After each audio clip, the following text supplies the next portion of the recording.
Hey guys, it's Rosie. Kahapon nagluto kami ng roasted chicken gamit ang air fryer na pinadala ng Tix Philippines.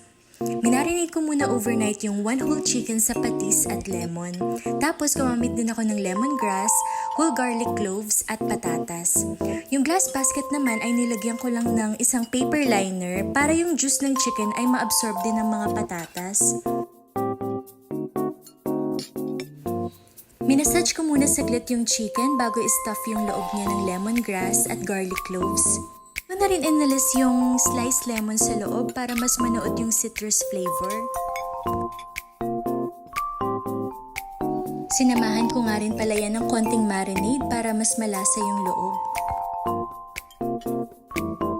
Tsaka ko nilagay ang mga chopped potatoes, 2 patatas nga lang pala yan at yung tirang garlic cloves.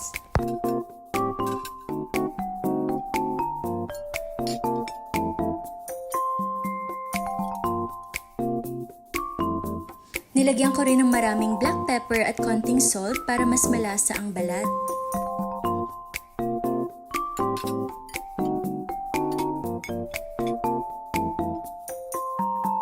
Ayan, ganyan ang itsura niya bago isalang sa air fryer.